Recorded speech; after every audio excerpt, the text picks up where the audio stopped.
നല്ല ഫ്രഷായ കണമ്പാണ് കേട്ടോ. ഫ്രഷായെന്ന് പറഞ്ഞാൽ പിടിച്ചു കൊടുത്തുനിന്ന് തന്നെ നമ്മൾ വാങ്ങിച്ചു കൊണ്ടുവന്നതാണ്. അപ്പോൾ പിന്നെ ഒട്ടും സമയം കളയാൻ പാടില്ലല്ലോ.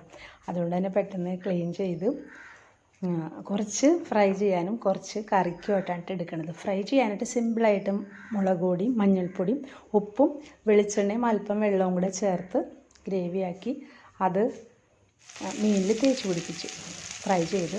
പിന്നെ കുറച്ച് കറി വെച്ച്, പിന്നെ ഒരു ചെറിയ കുമ്പളങ്ങ കഷ്ണം ഇരിപ്പുണ്ടായിരുന്നു. അപ്പോൾ പിന്നെ ഒരു സൈഡ് ഡിഷ് ആയിക്കോട്ടെ എന്ന് വിചാരിച്ചിട്ട് ഒരു കുമ്പളങ്ങ തോരൻ.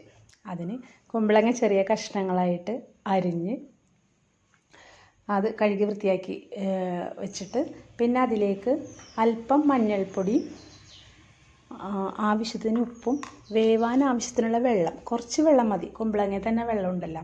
അപ്പോൾ അങ്ങനെ നമ്മൾ അടച്ച് മൂടി വെച്ച് വേവിക്കുക.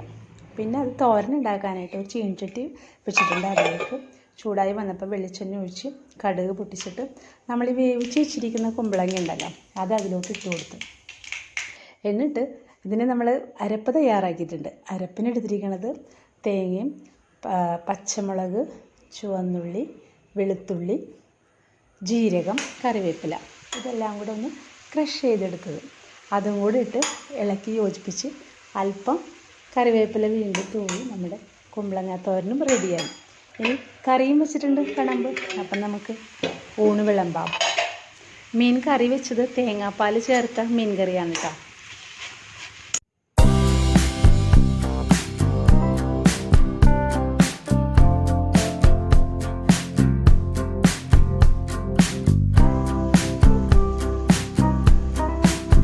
ഊണ് വിളമ്പിയിട്ടുണ്ട്.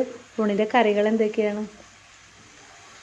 കണമ്പ് കറി, കണമ്പ് ഫ്രൈ, കുമ്പളങ്ങ തോരൻ, പിന്നെ ചോറും.